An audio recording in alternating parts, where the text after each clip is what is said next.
Boa noite, gente boa. Nesse momento em que nós estamos aqui para compartilhar a palavra de Deus, você que está em seu lar e estar em seu lar não lhe impede de continuar adorando a Deus, nem também de meditar na palavra de Deus. Eu peço que você abra a sua Bíblia na segunda epístola do apóstolo Paulo a Timóteo, capítulo 3. Segunda epístola do apóstolo Paulo a Timóteo, capítulo 3. E assim diz a palavra do Senhor: saiba disto, nos últimos dias sobrevirão tempos terríveis. Os homens serão egoístas, avarentos, presunçosos, arrogantes, blasfemos, desobedientes aos pais, ingratos, ímpios, sem amor pela família, irreconciliáveis, caluniadores, sem domínio próprio, cruéis, inimigos do bem, traidores, precipitados, soberbos, mais amantes dos prazeres do que de Deus, tendo aparência de piedade, mas negando o seu poder. Afaste-se também destes. São estes os que se introduzem pelas casas e conquistam mulherzinhas sobrecarregadas de pecados, as quais se deixam levar por toda espécie de desejos. Elas estão sempre aprendendo, mas não conseguem nunca chegar ao conhecimento da verdade. Como Janes e Jambres se opuseram a Moisés, estes também resistem à verdade. A mente deles é depravada, são reprovados na fé. Não irão longe, porém, como no caso daqueles, a sua insensatez se tornará evidente a todos. Mas você tem seguido de perto o meu ensino, a minha conduta, o meu propósito, a minha fé, a minha paciência, o meu amor, a minha perseverança, as perseguições e os sofrimentos que enfrentei, coisas que me aconteceram em Antioquia, Icônio e Listra. Quanta perseguição suportei, mas de todas essas coisas o Senhor me livrou. De fato, todos os que desejam viver piedosamente em Cristo Jesus serão perseguidos. Contudo, os perversos e impostores irão de mal a pior, enganando e sendo enganados. Quanto a você, porém, permaneça nas coisas que aprendeu e das quais tem convicção, pois você sabe de quem o aprendeu, porque você, desde criança, conhece as sagradas letras, que são capazes de torná-lo sábio para a salvação, mediante a fé em Cristo Jesus. Toda a Escritura é inspirada por Deus e útil para o ensino, para a repreensão, para a correção e para a instrução na justiça, para que o homem de Deus seja apto e plenamente preparado para toda boa obra. E aí, de acordo com a palavra do Senhor, nós vimos aqui que Paulo está querendo precaver o jovem pastor Timóteo em relação às adversidades que ele tem para enfrentar, em relação às batalhas, os sofrimentos, em relação às pessoas com as quais ele vai lidar, em relação à época em que ele está vivendo. E aí, trazendo para o nosso contexto, a pergunta que a gente faz nessa noite é: como ser cristão na pós-modernidade? Como ser cristão nos dias em que vivemos? Como ser cristão no século 21? Como ser cristão no novo normal, como algumas pessoas têm falado, que temos vivido nesse tempo de pandemia, pós-coronavírus? E aí eu gostaria que você estivesse pensando comigo a respeito da nossa conduta, porque o contexto pode ter mudado, mas as regras do jogo ainda estão valendo. Eu e você precisamos ser seguidores de Jesus. E o que seria pós-modernidade? Alguns não vão entrar em acordo sobre o termo, se é pós-modernidade ou se é pós-modernismo, ou se é modernidade, contemporaneidade. Alguns discutem a respeito desse assunto, mas a ideia principal aqui é reforçar que estamos falando de uma palavra que lembra mudança de mentalidade.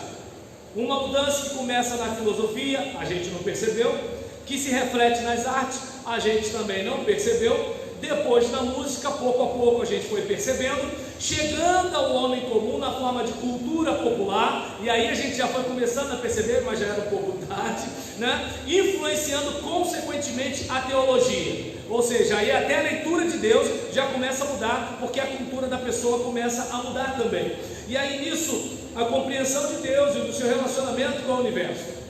Esse termo está ligado à tecnologia, pós-revolução industrial, está ligado à atualidade, refletindo a última moda, a última invenção, a ideologia do momento. E aí, pós-modernidade e é uma palavra que está ligada a algo dos tempos atuais, a algo mais próximo dos nossos dias, algo recente, algo atual, algo que está na moda. É a preferência por aquilo que é moderno, é a facilidade em adotar as ideias e as práticas modernas, e é uma nova mentalidade sustentada pelos fenômenos da pluralização, da privatização e da secularização. O que seria a pluralização? Tudo é escolha. Vivemos numa sociedade de supermercado, e aí você pode pensar em qualquer coisa, desde você não querer mais o seu marido, a não querer mais o mesmo sabão em pó, a não querer mais a mesma igreja, o mesmo pastor, e assim por diante. Então tudo é escolha. Tratamos as pessoas, os relacionamentos, como se fossem canais de televisão. É um fato, independentemente do nome que se der, é um fato. Essa é a realidade do nosso tempo. E aí, por exemplo, alguns pastores conversando em grupos de WhatsApp têm compartilhado uma das preocupações de que no início do isolamento social havia um determinado grupo de pessoas assistindo às lives das suas igrejas. Por exemplo, uma igreja que tem 1000 membros consegue ter às vezes 300 pessoas assistindo ou 200 pessoas. E aí quando vai ver, no final tem 100 e pouca. É um negócio estranho. Por quê? Porque o indivíduo está lá e daqui a pouco ele vai para outra live, e daqui a pouco ele está lá, entendeu? E aí nesse caso, nessa época de sociedade de supermercado, tudo é escolha, tudo é escolha. Falei da pluralização, agora a privatização é a cristalização da importância do privado. A vida é minha, ninguém tem nada a ver com isso. Então, há um tempo atrás, o que meu pai vai pensar? O que minha mãe vai pensar? Olha, o pastor está vindo aí, e o irmão da minha igreja. Hoje não, ninguém tem nada a ver com a minha vida, a não ser quando a casa cai, né? Aí a gente bate na porta do pessoal que a gente diz que não tem nada a ver com a nossa vida. E então, é um fenômeno do nosso tempo. É como, por exemplo, aquela pessoa que publica no Instagram o que ela vai fazer durante a semana, mas ela não falou para a família, ela falou para os seguidores do Instagram. Deu para perceber como é que é o negócio? Ou seja, a vida é minha, ninguém tem nada a ver com isso. Mas quando dá ruim, aí eu bato na porta do pessoal que eu ignorei. E nesse contexto aqui, temos também a secularização. Deus ficou restrito aos ambientes religiosos. E olhe lá, como diz Rubem Amorese no seu livro Icabod, da mente de Cristo, a consciência moderna, ele chega a dizer que o cara pode ser um homem santo na igreja e um pilantra nos negócios, porque a pessoa, ela faz uma diferenciação. Aqui eu sou fulano, ali eu sou Beltrano. E aí talvez você diga, mas o que isso tem a ver com a época do apóstolo Paulo? Eu não sei se você percebeu. Sem Instagram, sem WhatsApp, sem Facebook, sem nada disso. Olha como é que o ser humano era lá atrás. Tudo bem que o filósofo vai dizer que o homem nasce bom, mas a sociedade que o corrompe.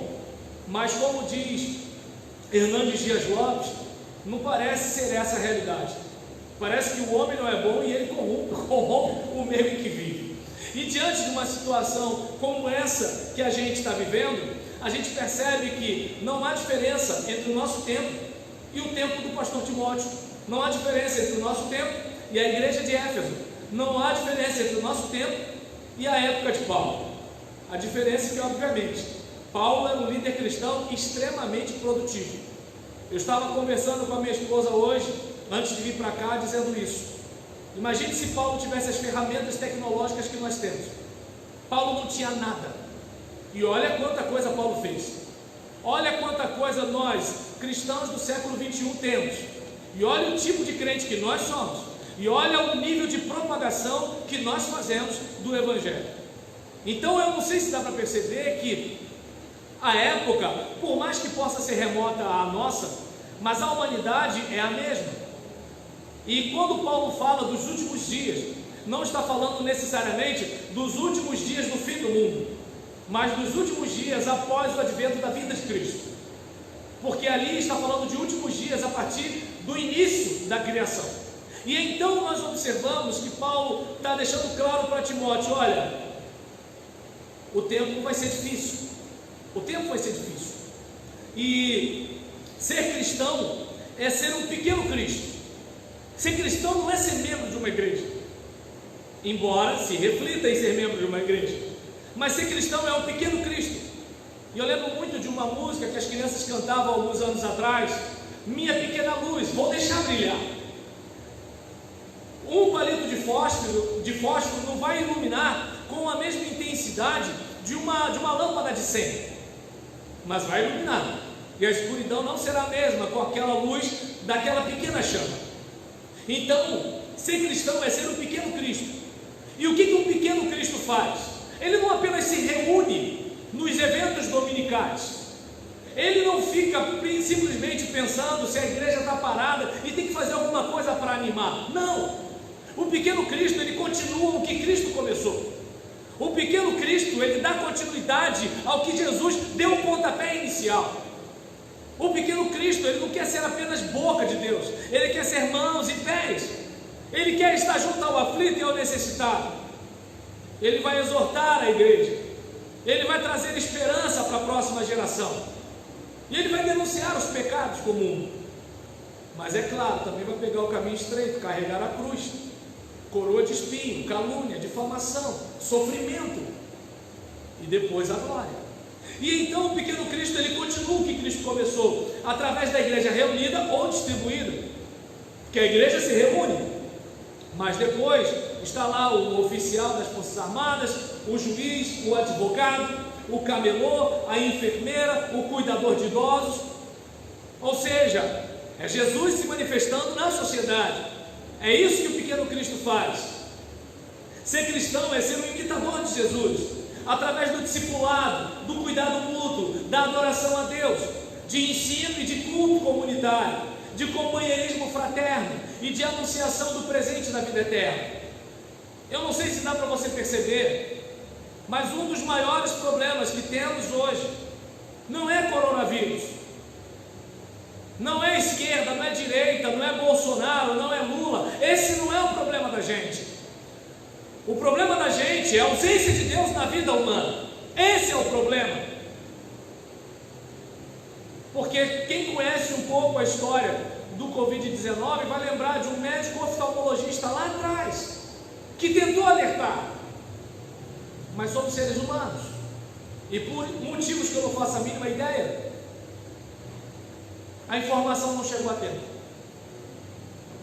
Depois chegou a informação, mas fevereiro tem carnaval. Deu para entender? E aí nessa brincadeira a coisa foi acontecendo. Agora, se Deus fosse a prioridade da humanidade, o que aconteceria? Não porque as pessoas merecem, mas como Deus merece, eu quero ser uma pessoa melhor. Então eu vou ser um médico melhor, eu vou ser um advogado melhor, eu vou ser um pregador melhor, eu vou ser um professor melhor, eu vou ser um militar melhor, eu vou ser um atleta melhor. Por quê? Porque eu tenho um compromisso com Deus. Agora, nisso que Deus, na sociedade secularizada, ficou à margem. Quem que regula a nossa consciência? Eu mesmo. Eu passo a ser a medida de todas as coisas. E aí a gente tem uma série de problemas. E qual é o problema da pós-modernidade? A igreja, enquanto microcosmo, ela reproduz o macrocosmo. Então, se tem toda sorte de coisa lá fora, a gente que vive também lá fora, a gente traz para a experiência comunitária, a gente traz para as nossas reuniões de liderança, a gente traz para as nossas pregações, a gente traz para as nossas canções, a gente traz para a vivência eclesial. E então eu gostaria que você observasse comigo que nós precisamos anunciar o presente da vida eterna, a transformação de vidas. É isso que nós precisamos. O pastor agora há pouco falou sobre o temor de boa parte das pessoas. Percebe que aquela fé que dá chão para a gente é o que faz a diferença num momento como esse. A questão não é se a gente está com álcool em gel, se a gente está com a máscara, se a gente está no isolamento social. A questão é como está a nossa cabeça. Porque a gente pode não morrer de coronavírus, mas ter um derrame, ter um infarto. Eu não sei se dá para perceber. A gente, por exemplo, pode não passar pela situação da Covid-19, mas a gente pode ter um problema por causa do diabetes e um monte de outras coisas. Eu não sei se dá para você perceber que se a gente não mudar aqui dentro, não há transformação do lado de fora que possa mudar a nossa vida. E é nessa parte que a igreja tem o poder de pregação, porque ela tem as chaves do reino. É ela que anuncia para as pessoas a vida em Jesus. É ela que anuncia às pessoas a vida eterna, que é conhecer a Deus, é Jesus Cristo que foi enviado por Ele. E aí eu não sei se dá para perceber que a gente tenta atender as pessoas nas consequências e não na causa da vida eterna. Eu não sei se dá para perceber que existem coisas que tanto os crentes quanto aqueles que nos ouvem não vão experimentar se não receberem um novo coração, se não receberem uma nova mente, se não adotarem uma nova vida. Porque não tem como você mudar a sua realidade continuando a ser quem você é. Não tem como você sair de um problema com a mentalidade que te levou para dentro daquele problema. Percebe a importância de o quanto nós precisamos de transformação, de renovação de entendimento pela palavra de Deus? E aí eu falei sobre o tempo que a gente vive, eu falei sobre o que seria ser um cristão, e nesse tempo em que as pessoas desprezam a Deus, nesse tempo que as pessoas amam as coisas, nesse tempo que as pessoas usam as outras pessoas, se você quiser seguir a Jesus na pós-modernidade, eu te peço que você se afaste da maldade do mundo, seja fora, seja dentro da comunidade evangélica ou da comunidade cristã, porque hoje em dia tudo é denominação, pode parecer que eu estou falando de alguma denominação. Você precisa, se quer imitar Jesus nesse tempo, você precisa se afastar da maldade do mundo. Por que eu falei maldade do mundo dentro ou fora da igreja? Porque na cabeça de muitos crentes, o mundanismo entrar na igreja é ouvir J Quest. E qual é o problema? Às vezes o indivíduo não ouve uma música do mundo, só as de Marte. E o que acontece? Ele não ouve nenhuma delas, mas trapaceia, dá calote na cantina. Nessa pandemia, então, o que tem gente que não pagou por causa disso. Então, eu não sei se dá para perceber que o mundanismo é muito mais do que uma lista de regras religiosas. Então, se você quer seguir Jesus nesse tempo, tem que se afastar da maldade do mundo, que pode estar dentro ou fora da comunidade. Algumas delas podem estar introjetadas em você já, e talvez você não perceba. Até porque o mundo não vai para frente por causa dos outros, nunca é por nossa causa. A família está ruim por causa dos outros, nunca por nossa causa. A igreja está ruim por causa dos outros, nunca por nossa causa. Mas que num exame criterioso possamos dizer: sonda, meu Deus, conhece o meu coração, prova meus pensamentos, vê se há em mim algum caminho mau e guia-me pelo caminho eterno. Então, afaste-se da maldade do mundo, siga o ensino e o procedimento de cristãos autênticos. Eu tenho certeza absoluta que você conhece gente que é crente mesmo. Tem o crente e tem o esquisito. Nem sempre o esquisito é crente, nem sempre. Pode ter um esquisito que seja crente, mas ser crente não é sinônimo de ser esquisito. Que você possa ter como referência gente séria, gente que ame a Deus. E por último, que permaneça naquilo que você aprendeu das Sagradas Letras. Permaneça naquilo que você aprendeu das Sagradas Letras. Talvez alguém diga: já acabou? Não, eu estou resumindo o que eu vou falar, mas se você sair, você já pegou o recado. É o texto e o comentário do texto. E aí, mastigando um pouquinho, não vou ler os versículos de 1 a 9, porque eu já li no início, mas à luz dos versículos de 1 a 9, considerando que a pós-modernidade corresponde aos últimos dias das Escrituras Sagradas, eu aconselho a todo cristão sincero que observe o conselho de Paulo a Timóteo, a partir do diagnóstico que ele faz de um mundo doente. De um mundo doente. Vivemos numa época em que a maldade é algo normal. Lembra da característica das pessoas dos últimos dias? O problema é que a gente chama de validação consensual. Você acha errado, até que 5 pessoas começam a achar certo, até que 50 pessoas começam a achar certo, até que 200 pessoas começam a achar certo. Daqui a pouco você é o anormal. E a pergunta que se faz é: você quer estar na contramão do sistema? Esse é o caso. Você está disposto a estar na contramão do sistema, inclusive dentro da denominação religiosa cristã protestante? Aí é que está a questão. Então eu não sei se você percebe que esse é um desafio.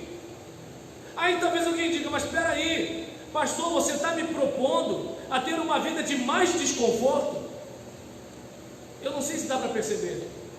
O pregador Lu, no seu grupo antigo, Apocalipse 16, não lembro agora a música, mas ele falava que a felicidade não consiste no prazer. O cracudo tem muito mais prazer do que uma mulher em trabalho de parto, mas vai ver a realização da mulher quando tem o seu filho, e do cracudo quando acabou o efeito da droga. Nem tudo é prazer nessa vida. Nem tudo é prazer nessa vida. Comer o x-tudo com x, se encher de refrigerante, ficar o dia inteiro no sofá assistindo Netflix é um prazer. Mas quando chega no final do mês, no final da semana, no final do ano, um sentimento de realização. Eu não sei se dá para perceber. Fazer atividade física, ter uma alimentação saudável, trabalhar, estudar, ler, não é uma coisa confortável. Para alguns pode ser prazerosa, tem nerd aí por aí. Mas para gente comum não é um negócio fantástico. Mas lá no final, olha o resultado. Então eu não sei se dá para perceber que quem vive apenas por prazer vai ter problema lá, porque uma hora a fatura da vida chega. Então nós vivemos numa época em que a maldade é algo normal. E Paulo fala o quê? Foge dessas pessoas que pensam assim. Por que o foge? Porque o afaste-se. Porque a nossa carne já não gosta de coisa boa. A nossa carne quer ficar contra a vontade de Deus. A nossa carne ela é atraída para o que não presta. Então, quando vem o canto da sereia, não adianta você ter toda uma explicação racional o porquê você não deve fazer aquilo. Você vai salivar, seu coração vai acelerar, e quando você for ver, já foi. É mais ou menos o que acontece do lado de fora, mas também de uma maldade que acontece do lado de dentro. E ele está deixando muito claro aquilo que tem gente que acha que os coaches que descobriram isso agora, na questão de modelar comportamento. Mas observe bem, observe comigo, o que a gente acaba achando normal, se não aquilo que a gente vê repetidamente nas pessoas que a gente respeita e admira, ou de repente por aquilo que a gente absorve na leitura, vídeo, música, seja lá o que for. Com quem você anda? Sobre o que você conversa? O que você lê? O que você assiste? É naquilo que você vai se tornar. Não tem outro caminho. Então Paulo está deixando claro: afaste-se dessas pessoas, fuja dessas pessoas. E aí eu lembro que eu estava num debate-papo com alguns amigos, e aí tocamos no assunto de namoro, de crente com não crente, falando de julgo desigual. E eu falei: gente, julgo desigual é muito mais do que namorar alguém que não é da mesma igreja. Porque às vezes tem gente que é membro da mesma igreja e é julgo desigual. Porque nem todo mundo que se diz cristão é cristão. Nem todo mundo que canta que ama a Deus, ama a Deus. Nem todo mundo que foi nascido e criado na igreja é cristão de verdade. Então às vezes aquela menina nova convertida é muito mais crente do que aquele cara que está há 20 anos naquela igreja e está arriscado ele arrastar ela para um caminho errado. Então não sei se dá para perceber que Paulo está dizendo: foge, afaste-se. Ah, mas a gente não vai compartilhar a palavra com as pessoas, parará, parará, parará. Jesus comia e bebia com os publicanos e pecadores, mas Jesus não participava das suas obras, e Jesus os influenciava. E se você olhar Lucas capítulo 15, você vai perceber que eles queriam absorver de Jesus. Eles não queriam contagiar Jesus, como acontece no Salmo 1. É diferente. Se você está perto de um irmão que é roda presa na igreja, mas ele quer melhorar, temos aí um discipulado. Agora, se ele quer viver no erro e ele ainda te chama de quadrado e quer te arrastar, desculpa, uma hora você vai cair. E a gente vai flertando até que foi. E nesse caso aqui, a gente percebe que Paulo, assim como nós, vivemos numa época em que os cristãos se conformam com o próprio pecado. Você vai verificar que o que está acontecendo naquele contexto não é apenas as pessoas achando as coisas, a maldade normal. Não é apenas a maldade se consolidando no seio da igreja, mas até mesmo os ensinos, eles são transmitidos como assim: opa, eu vou passar isso aqui, né? E aquele caso é desse jeito aqui. E aí, o que está acontecendo aqui? Paulo está deixando claro que existem pessoas que não estão bem intencionadas, que estão agindo com malandragem, e elas estão se aproveitando que o povo quer ouvir o canto da sereia. E já que os nossos clientes querem o canto da sereia, vamos dar o canto da sereia para elas, porque é assim que a gente consegue essas pessoas. Paulo chama essa gente de cão, chama essa gente de falso mestre. Eu chamo só de malandro mesmo. E nesse caso, observa bem a seguinte situação: a época de Paulo e a nossa época é uma época em que a gente se conforma com o próprio pecado. Eu não estou dizendo que o mestre consagrado, que o líder cristão, o homem de Deus, que ele não vai pecar em muito. Vai pecar em muito. Mas pelo menos na minha experiência pastoral, eu já vi gente que brigou, caiu no tapa e veio chorando, se arrependendo porque não queria ter feito. Já vi gente que se envolveu com pornografia e veio me procurando, chorando porque não queria mais ficar naquilo. Também já vi gente fofoqueira, mentirosa, caluniadora, sem se arrepender em nada, achando que está fazendo algo no serviço do Senhor. Então eu não sei se dá para perceber que a gente não está medindo aqui se a pessoa faz coisa errada ou se não faz. A gente está falando da conformação ao pecado. A gente está falando da rejeição ao pecado. A gente está falando da atitude do cristão em relação ao pecado. Ovelha pode cair na lama igual o porco, mas as ovelhas não chafuram. O porco se diverte na lama, é diferente. E aqui Paulo está deixando claro para ele. Daí o pedido que eu faço para você: se você quer ser cristão na pós-modernidade, leia o seu tempo, olhe bem a sua época. Quando você estiver, por exemplo, seja atendido pelo médico, na psicoterapia, seja nas aulas de história, seja de repente no bate-papo com os amigos, seja naquela conversa na esquina depois do culto, seja numa reunião de liderança da igreja, faça o filtro. O que Deus pensa disso?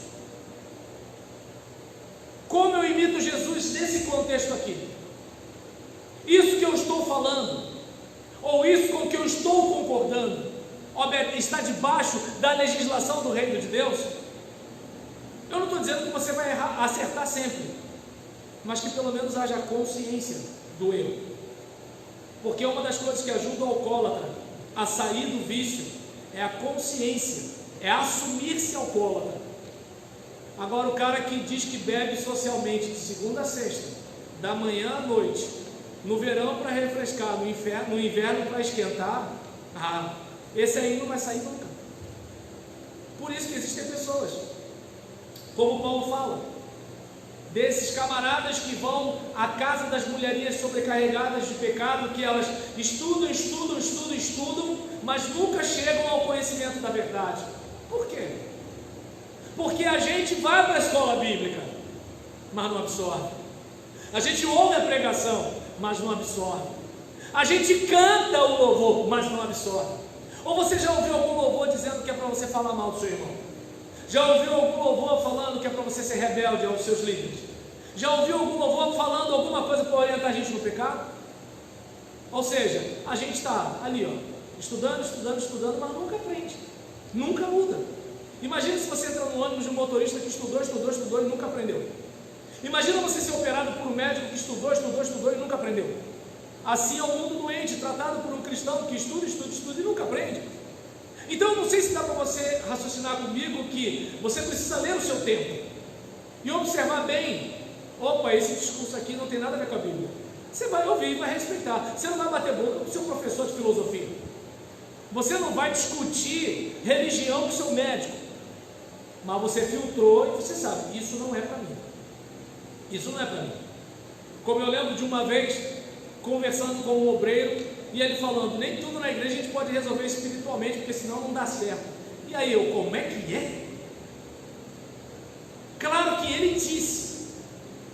A maioria dos cristãos não vão dizer isso, mas agem dessa forma. E aí eu não sei se dá para perceber. Leia o seu tempo. Se você quer seguir Jesus nesse tempo, leia o seu tempo. Porque precisamos desbanalizar o banal. Precisamos olhar além das aparências. Porque na maioria das vezes, nada é o que parece ser. E num tempo em que as pessoas desprezam Deus, amam as coisas e usam as pessoas, se você quiser seguir Jesus na pós-modernidade, afaste-se de gente egoísta, avarenta, orgulhosa, arrogante, blasfemadora, desobediente aos pais, ingrata, ímpia, sem afeição natural, implacável ou cruel, caluniadora, sem domínio de si, violenta, inimiga do bem, falsa ou traiçoeira, convencida, orgulhosa, mais amiga dos prazeres do que de Deus, que aparenta ser religiosa, mas nega o poder da piedade com a própria vida. Talvez você diga, então não vou ter comunhão com ninguém. Negativo. Existem pessoas que elas incorrem nesse pecado, mas elas não vivem habitualmente nesse pecado. E elas pedem ajuda aos seus líderes espirituais. E elas confessam aos seus irmãos que elas tropeçaram nessa área. Eu não sei se dá para perceber. Estamos falando aqui de pessoas que são contumazes naquela prática, são obstinadas naquela prática, e elas não querem mudar. E aí de quem tentar fazê-las mudar, porque ela vai logo jogar na cara alguma coisa do tipo, eu sei o que você fez no verão passado. Então eu não sei se dá para perceber que diante desse contexto, como diz o ditado, junte-se aos bons que você vai se tornar bom como eles. Eu não estou dizendo que você não vai ser educado, e eu não estou dizendo que você não vai evangelizar, eu não estou dizendo que você não vai orientar, eu só estou dizendo que você se aproximar e beber de águas turvas, se aproximar e se alimentar de conversas que vão te prejudicar espiritualmente, isso vai lhe fazer mal. E uma das coisas boas que se faz é o seguinte, irmão, em que isso edifica? Pronto, nesse corte, ele vai continuar sendo seu amigo e parar, ou ele vai achar que você é metido a santo e vai se afastar de você. O problema é que a gente quer ser amigo do mundo, correndo o risco de ser inimigo de Deus. E mais uma vez, quando a gente está falando de ser amigo do mundo, não estamos falando aqui de música do mundo, não estamos falando aqui de assistir filme ou novela, estamos falando de participar dos valores que o mundo tem, que são diferentes dos valores do reino de Deus. Aprenda a lidar com o seu tempo. Do versículo 10 ao versículo 17, Paulo orientou a Timóteo para que este limitasse e não seguisse o exemplo dos falsos mestres. E aí, assim como Paulo orientou Timóteo, eu e você precisamos seguir o exemplo de homens e mulheres de Deus no passado e no presente, segundo o Evangelho de Jesus. Existem pessoas que eu admiro demais, mas quando elas saem do esquadro, opa, isso aqui eu não vou seguir. É simples o negócio. Existem pessoas que eu sei que colar com elas, eu vou orar mais, eu vou ler mais a Bíblia. Meu falecido sogro, chegar perto do meu sogro era passar vergonha como pastor. Eu chegava perto do meu sogro e a gente comentava alguma coisa da atualidade. E ele falava, está vendo isso aí? Abre lá em Mateus tal. capítulo tal, versículo tal. E eu torcia para o meu sogro estar errado, só para não passar mais vergonha, e ele estava certo. Agora abre lá em livro tal, capítulo tal, versículo tal. E ele dava, sabe, um misto de inveja e de vergonha, porque ele olhava para a realidade à luz dos textos bíblicos, e ele tinha os textos na cabeça. E eu olhava para aquilo, por exemplo, tudo isso que eu estou fazendo aqui, o meu sogro faria de cabeça. Era incrível isso. Mas o meu sogro não gastava tempo memorizando coisas que eu gasto. Enquanto eu me encho de entretenimento, me divido com um monte de coisa, meu sogro comia, bebia e respirava a Bíblia. Então o que ele soltava quando conversava com a gente? Bíblia. Ou seja, se você come, bebe e respira Naruto, é isso que você vai soltar. Entendeu? É isso que acontece. Eu não sei se dá para perceber que nós somos a soma das decisões, relacionamentos, do que lemos, do que ouvimos, do que assistimos, e a gente só vai botar para fora aquilo que está na gente. E aí, do que você temos nos alimentado? E aqui nós observamos que Paulo, ele deixa claro que eu e você precisamos imitar o comportamento de cristãos autênticos pelo discipulado. Quem treinou você? Quem treina você? É claro que nossas igrejas tradicionais não têm a prática do discipulado em si. E quando você fala em discipulado, alguém já fala logo de dia 12. Agora, por exemplo, se você pensar bem, o que seria o discipulado? Senão aquele cara que está chegando, e aí ele cola com o irmão mais antigo. E se o irmão mais antigo é um crente consagrado, ou é um crente fedorento qualquer, ele não sabe, ele chegou agora. E é nisso que ele chegou agora, para ele todo mundo é puro, só ele que é um pecador que precisa mudar. Então o discipulado ele sempre acontece, porque o discipulado, tem gente que se engana achando que é a classe com o pastor durante 3 meses, quando o cara vai viver uma vida toda do lado de um crente.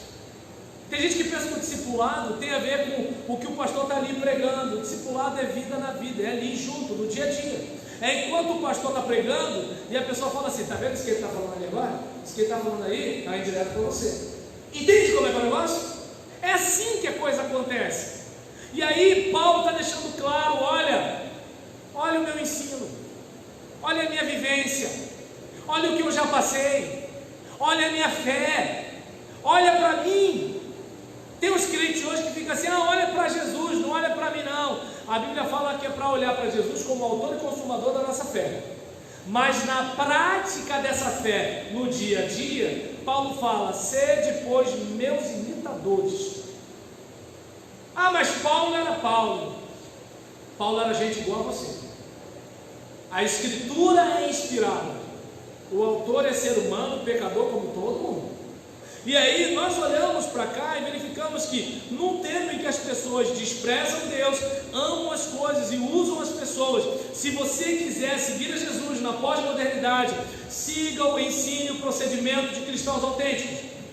Qual é o propósito e como é a fé, a paciência, o amor, a perseverança daqueles que você admira?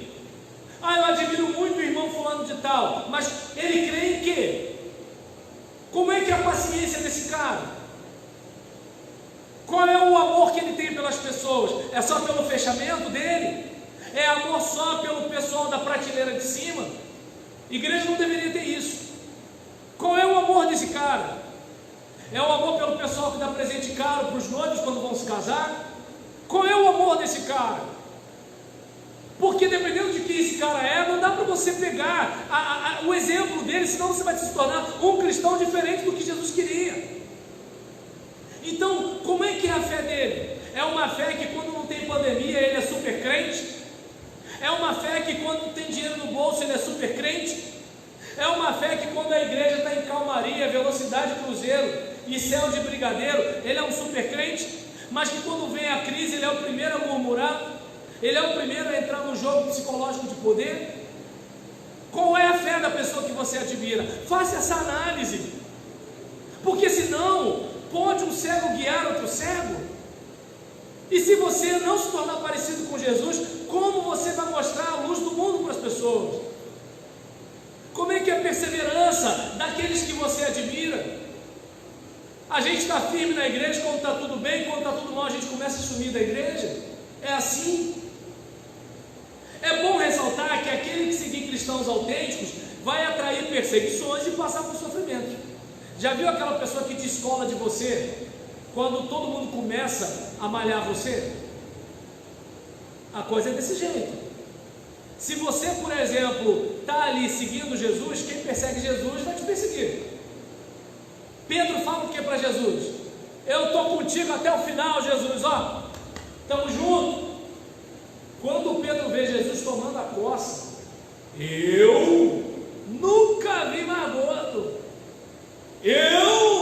Que isso? Você está me estranhando, está me confundindo com fulano e tal. Tem Ambrósio? Ambrósio é parecidíssimo comigo, entende?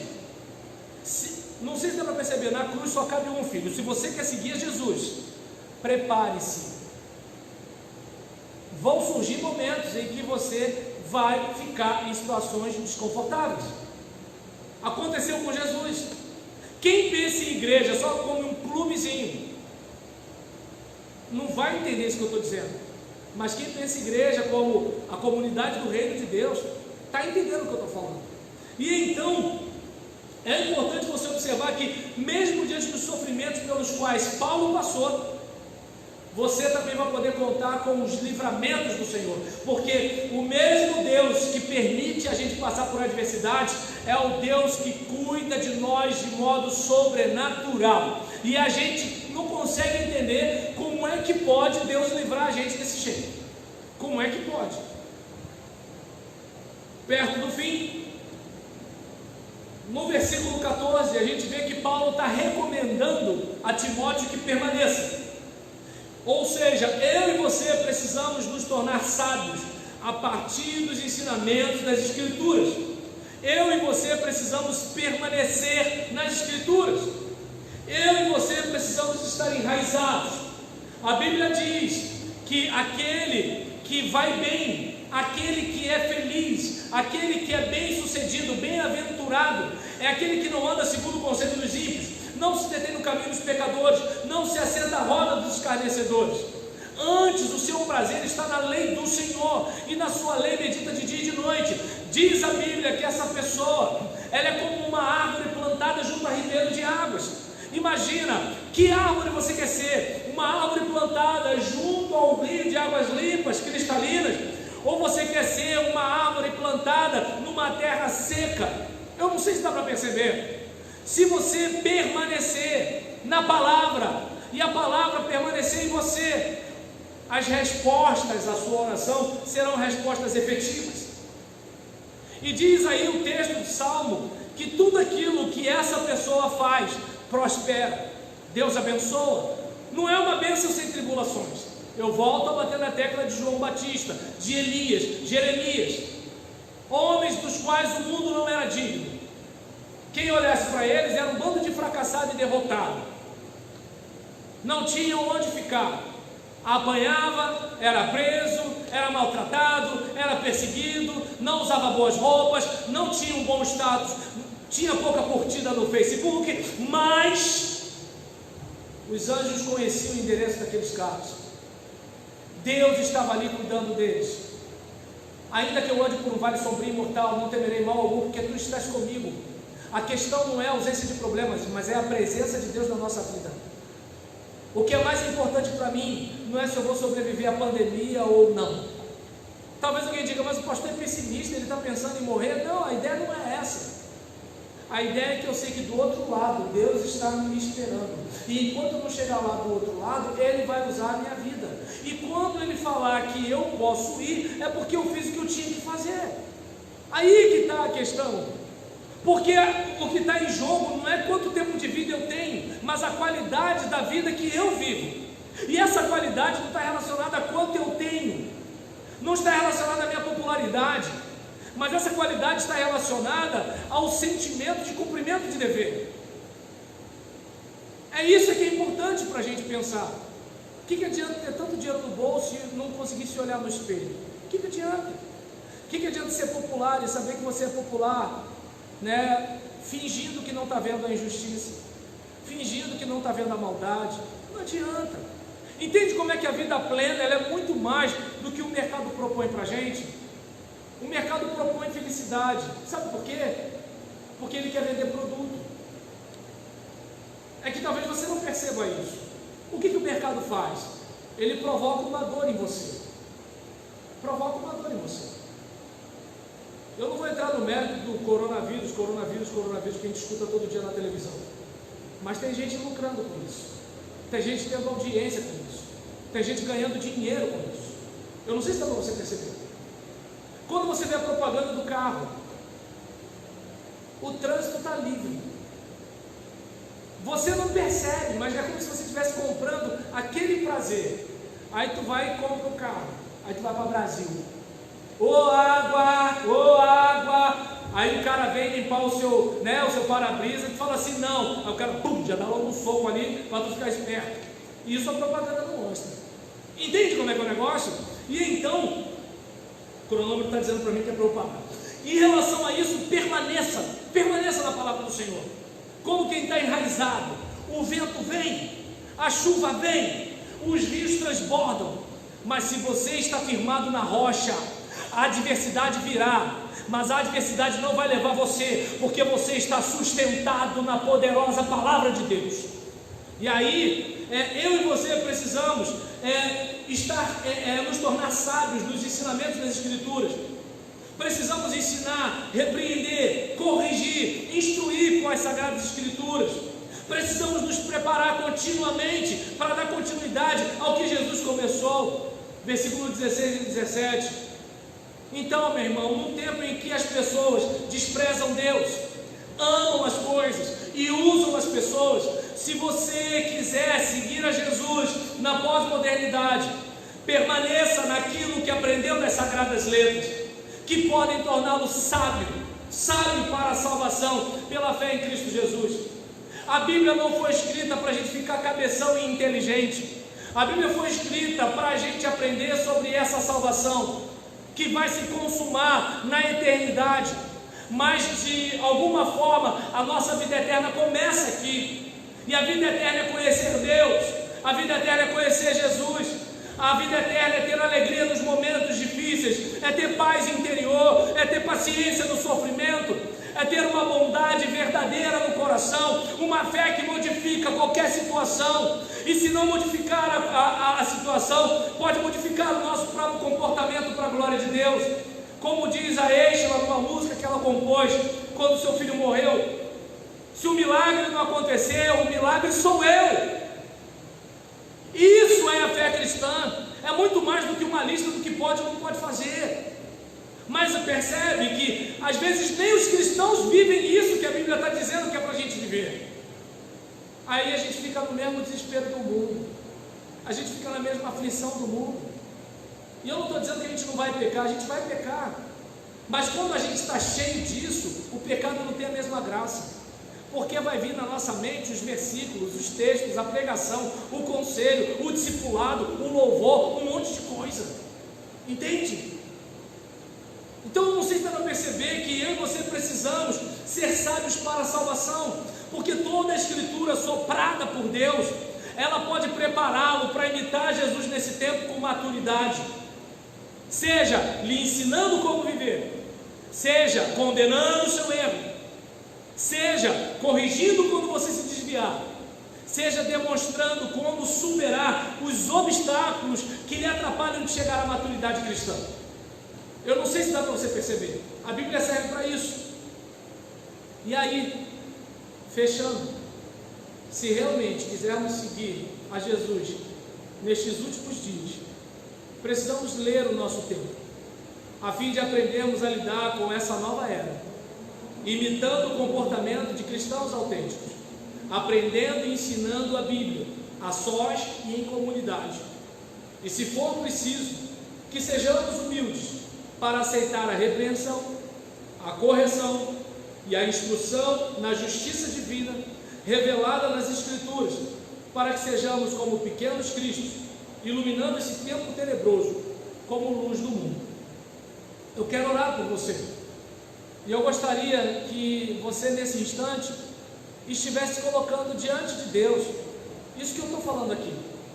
Talvez, se você está na sala de casa, você pode estar com o celular no fone enquanto alguém está assistindo televisão, ou você está com pessoas na sua sala assistindo na Smart TV, ou de repente você está no quarto com o seu notebook ou tablet, não sei.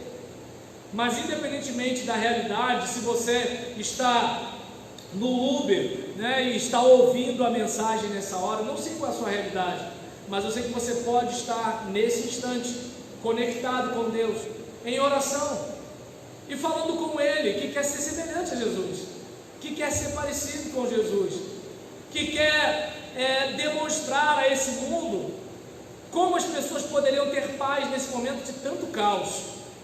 Eu não sei se você percebe que, independentemente se o presidente continua no poder ou não, se a gente vai ter ditadura de STF ou de executivo ou não, se a gente vai ter igreja com culto proibido ou não, eu não entro nessa discussão, sabe por quê? Existe o Senhor reinando num alto e sublime trono acima de tudo isso, e eu e você precisamos dessa fé, porque a nossa fé tem que ser o seguinte: mesmo que o mundo caia sobre mim, eu tenho Deus me sustentando. É disso que você precisa. Ah, mas a igreja tinha que ser melhor. Filhão, sai dessa, seja parecido com Jesus. Esse é o desafio. Sabe por quê? Alguém na sua casa, na sua rua, no seu trabalho e na sua igreja precisa ter uma experiência mais concreta com Jesus, e que você seja a encarnação dessa experiência concreta. Amém? Vamos orar? Querido Deus, eu peço por esse irmão e por essa irmã, eu peço por essa pessoa que não é crente, mas está assistindo a pregação da Tua Palavra. Eu sei, Pai, que eu estou pregando fora do esquadro de muitos pregadores nesse período de pandemia. Eu não estou aqui dizendo para as pessoas que vai passar, eu não estou aqui dizendo que vai dar tudo certo, eu não estou falando nada disso. Eu estou dizendo que, independentemente do final da história, nós precisamos estar alinhados contigo, nós precisamos estar com os olhos em Ti, nós precisamos ser parecidos com Jesus, que apesar de saber que iria para a cruz, ia para festas, conversava com as pessoas, não era preso ao vitimismo, não descarregava frustrações nas pessoas, não ficava ansioso por coisa alguma, que de alguma forma Jesus se manifeste no nosso viver diário. E eu peço a Deus que Tu estejas ajudando o Teu servo e a Tua serva nessa hora. Talvez ele ou ela esteja enquadrado nos pecados denunciados pelo apóstolo Paulo aqui, ou talvez ele e ela estejam naquela condição do jovem pastor Timóteo, sendo pressionado pelas tentações e os desejos da mocidade. Não sei.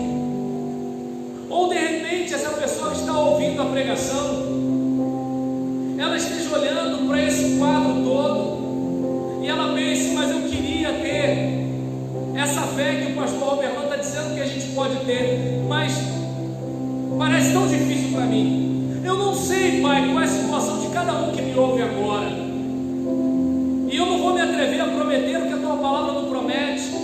A Tua palavra diz que nos últimos dias as coisas seriam difíceis, sim, mas, ó Deus, a Tua palavra também diz que o Senhor é o Deus que opera livramento. A Tua palavra também diz que a Tua palavra há de nos orientar como viver. A Tua palavra deixa claro que nós podemos contar contigo na hora da adversidade. Então, ó Deus, que o Teu filho e a Tua filha, que o ouvinte da pregação possa meditar em tudo isso que falamos aqui hoje. Ajuda-nos, ó Deus, ajuda-nos a viver tão somente para a Tua glória e para a edificação das pessoas. Ajuda-nos, ó Deus, e que as pessoas, ao olharem para nós, elas aprendam que podem ter vida em Jesus, que ao olharem para nós, elas percebam que elas podem experimentar mais do Senhor nas suas vidas, e que se elas experimentarem mais do Senhor, não há adversidade que vai impedi-las. Ainda que a figueira não floresça, ainda que não haja fruto na vide, ainda que o produto da oliveira minta, ela sabe que ainda vai poder se alegrar, porque a alegria dela estará no Senhor, tão somente no Senhor. Ah, Deus, essa é a oração que eu faço. E se porventura há alguém que está nos assistindo nesse vídeo, que ainda não entregou de verdade a sua vida a Cristo, que esteja entregando agora, dizendo: Senhor, eu entrego a minha vida nas tuas mãos, eu fiz um monte de coisa errada, mas não quero mais fazer. Eu falei um monte de coisa errada, mas não quero mais falar. Eu pensei e senti um monte de coisa errada, mas eu não quero mais pensar nem sentir. Eu quero entregar totalmente a minha vida ao Senhor. Ah, Senhor, atrai essa pessoa para os teus braços. E também, ó Deus, para o meu irmão e para a minha irmã, que talvez enquanto eu preguei, tenha ficado até com a consciência pesada, diante dos pecados que comete, diante da dificuldade de vencer as tentações. Ah, Senhor, que essa pessoa consiga perceber que eu, como pregador, não sou melhor do que ela, e que eu também tenho áreas na minha vida que precisam ser tratadas, mas que eu creio que toda a Escritura ela é proveitosa, não apenas para me ensinar a fazer o certo, mas também para me repreender quando eu estiver errado, e para me corrigir, me botar de novo na rota, de modo que eu consiga superar as minhas limitações e continuar prosseguindo para o alvo, para o prêmio da minha soberana vocação. E que cada um de nós aqui nessa noite, ou nesse vídeo, possa se esquecer das coisas que para trás ficaram e prosseguir para o alvo. E o nosso alvo é Cristo, e é no nome dele que eu oro, tão somente para a tua glória, na força do teu Espírito,